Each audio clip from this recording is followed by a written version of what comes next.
Salatu wassalamu alaik ya nasirul huda. Kalau di online tuh ada ucapan terima kasih kan, yang langsung muncul, terima kasih Ibu Sumiati Suparman. Kok serasa ibu saya hidup lagi ya? Kita sedang menghidupkan yang kata orang sudah mati. Meninggal. Dia sudah meninggalkan kita. Tapi ternyata kita tidak meninggalkan dia. Dan pada hakikatnya dia tidak pernah meninggalkan kita. Wa qul i'malu, beramallah kamu. Siapa yang melihat amal saya? 3. Fasayarallah, Allah. Wa rasuluhu, Rasulullah. Rasulullah melihat amal kita. Wal mu'minun, orang beriman. Orang beriman yang mana? Kata Imam Ibnu Katsir, orang tua melihat amal anaknya. Betapa senangnya almarhumah. Dia melihat secara live seperti orang yang sedang streaming. Hanya beda alam saja. Sebagaimana Nabi Muhammad SAW melihat amal Nabi Musa. Nabi Muhammad melihat pada saat Isra Mi'raj. Begitulah mereka melihat secara nyata. Sesungguhnya pembagian alam ini kan alam roh, hidup. Alam rahim, hidup. Alam dunia, hidup. Alam barzah, hidup. Alam akhirat, hidup. Kita nggak pernah mati. Kita hanya pindah alam. Maka orang sudah sampai pada level itu, dia tidak mengatakan mati. Dia mengatakan dia hanya pindah alam sejenak. Sejak itu nanti kita akan bertemu di alam yang kekal abadi bersama Nabi Muhammad SAW. Baik. Ini masih menyambung pertanyaan dari Kang Maman. Ibu saya juga sama, sudah nggak ada, Tat. Sama. Tapi kan sama. Kita piatu semua. Sebetulnya kita ini satu grup. Oh iya, oke. Nah, kan gini, Tat. Orang yang sudah meninggal kan 3 ya, artinya yang masih dapat mengalir ke pahalanya ke yang sudah meninggal ini kan. Doa anak yang soleh, kemudian ilmu yang bermanfaat, sama amal jariah.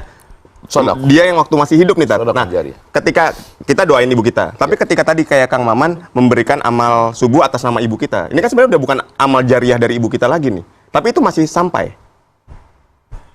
Amal orang meninggal itu setelah meninggal dunia, amal dia putus. Betul. Tapi masih ada amalnya yang mengalir. Amal apa yang mengalir? Dia dulu bangun masjid, lalu orang sholat di masjid, mengalir ke dia. Kan amal dia. Ya, itu amal jariah dia kan. Yang kedua dia ngajar, lalu kemudian murid-muridnya ngamalkan. Kan amal dia, mengalir. Anak itu amal kita. Saya belum mengerti Pak Ustadz, anak kok amal kita? Iya. Anak itu ada karena kita beramal dengan istri kita kan. Kalau cuma diliatin kan nggak hamil dia. Kan? Jadi anak itu juga amal kita. Nah, sekarang anak kita itu beramal. Kenapa amal anak kita ngalir ke kita? Karena anak kita itu amal kita, satu. Yang kedua, dia berbuat baik karena pengajaran kita. Maka amal dia juga mengalir ke kita. Dan tidak hanya anak kita, termasuk anak murid kita, termasuk jamaah kita. Jadi bukan hanya doa anak yang soleh, tapi amal anak yang soleh atas nama ibu itu atau orang tua atau bapak kita juga bisa mengalir begitu. Kenapa yang disebutkan di situ doa? Karena di antara semua amal yang utama itu adalah doa. Tapi bukan hanya doa anak. Ketika saya meninggal, Kang Maman mendoakan saya. Sampai atau nggak sampai? Sampai. Karena kalau doa Kang Maman nggak sampai, ngapain ada sholat jenazah? Allahumma firlahu warhamhu wa'afihi. Maka pada takbir ketiga, Allahu Akbar. Nggak sampai Pak Ustadz. Kalau memang tidak sampai nggak sampai. Dan Nabi mengatakan kalau kamu lewat di makam, di kubur, maka ucapkanlah doa. Assalamualaikum ya ahlad diyar minal mu'minin wa inna insyaallah bikum lahiqun yarhamullahul mustaqdimin wal mustakhirin nas'alullaha lana walakumul afiyah. Enggak ada itu doa khusus untuk anak saja. Kita di pemakaman Baqi di Madinah, di Ma'la di Makkah, kita lewat habis sholat subuh keluar dari Babul Baqi, kita pergi ke Baqi, enggak ada keluarga kita di situ. Tapi doa kita sampai. Artinya doa orang lain pun sampai. Itu yang disebut Ibnu Athaillah bahwa bisa jadi keringanan-keringanan kita itu karena doa orang-orang yang tidak kita kenal ya Ustaz. Saya sampai hari ini sehat, ya karena doa orang-orang baik ini. Yang mungkin kita tidak kenal ya Ustaz. Bahkan mungkin kita tidak kenal dengan dia. Dia doakan kita. Perlunya kita berbuat baik, berprasangka baik, berkata baik. Banyak hal yang kita ketemukan. Ustadz masih ingat dengan saya. Padahal saking lama. Insya Allah ingat. Ustadz dulu pernah gini loh. Ustadz pernah doakan saya loh. Ustadz. Jadi banyak hal. Rubba amalin kabirin, berapa banyak amal yang besar, yusaghiruhun niyah, menjadi kecil karena niat kita kecil. Wa rubba amalin saghirin, berapa banyak amal yang kecil menurut pandangan kita sebenarnya dia besar. Kenapa? Karena niat dan keikhlasan kita. Makanya kalau kita buat baik itu ya seperti buang sampah aja, nggak usah pikirkan lagi. Kalaupun kita update status, masalahnya diingatkannya lagi tahun depan. Oh iya. Langsung hilang nggak amalnya kalau kita setelah sedekah subuh lalu kita kabarkan ke orang? Sahabat Nabi namanya Abu Talhah mewakafkan tanah di Masjid Nabawi yang ada sumurnya. Sahabat Nabi namanya Abu Dihdah mewakafkan 600 batang pohon kurma. Pertanyaannya, dari mana hadis itu sampai ke kita kalau dia tidak menceritakan dan tidak diketahui orang lain? Ya, betul. Seandainya itu tidak diketahui orang lain, kok bisa sampai hadisnya ke kita? Itu menunjukkan bahwa amal mereka dulu pun diketahui orang banyak. Tanah Masjid Nabawi itu dibeli Nabi. Dan Nabi nggak pernah melarang, jangan cerita-ceritakan ya. Jadi, kita tetap mengatakan bahwa ini sedekah, ini wakaf, ini infak, untuk memberikan motivasi, bahwa ada orang memuji, bahwa ada orang, ini adalah sedekah dari Bapak Anu ini. Ya kita jaga hati kita. Nah ini menjaga riaknya itu gimana Ustaz? Lewat nih kotak. Ya. Uang sudah pegang 100.000. Nggak jadi sedekah. Kenapa kamu nggak jadi sedekah? Saya takut riak. Tarkul amal li ajlin nas riak.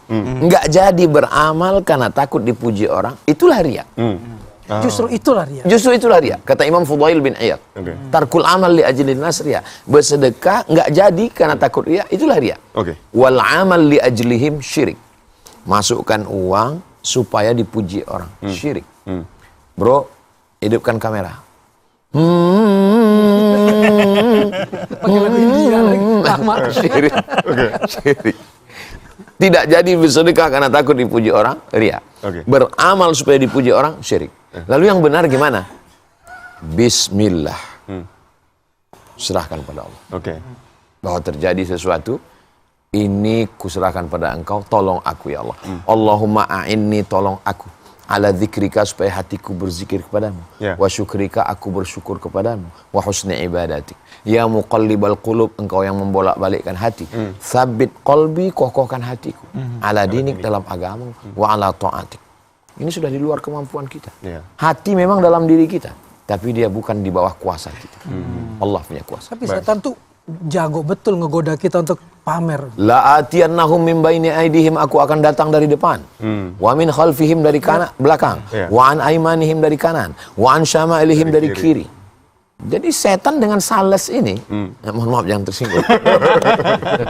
SOP-nya itu mirip. SOS, standar operasional setan. SOS ya? Serius mereka. Sampai kapan dia berhenti?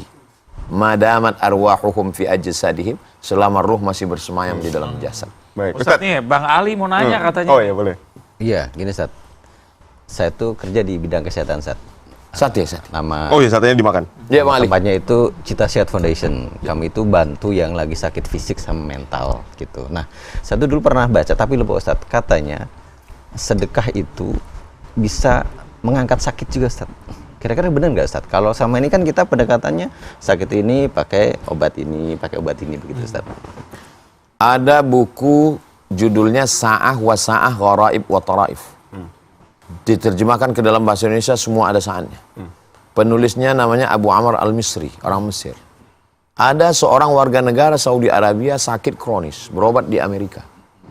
Sampai di Amerika, kata dokter di Amerika nggak ada obat. Pulang, makan enak, tidur enak. Kalau ada nanti dokter ngomong gitu, berarti malaikat maut udah dekat.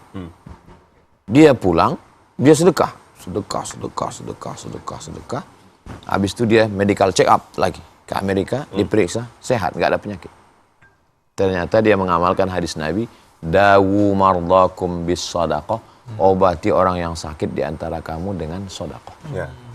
Saya sampaikan ini di pengajian. Saya sampaikan, datang seorang ngikuti saya ke parkiran. Ustadz Somad, ya, yang Ustadz sampaikan tadi benar.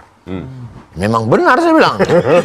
Saya sampaikan nggak benar. Dalilnya jelas. Istri saya kena kista sebesar uang logam, sudah di scan. kami sedekah,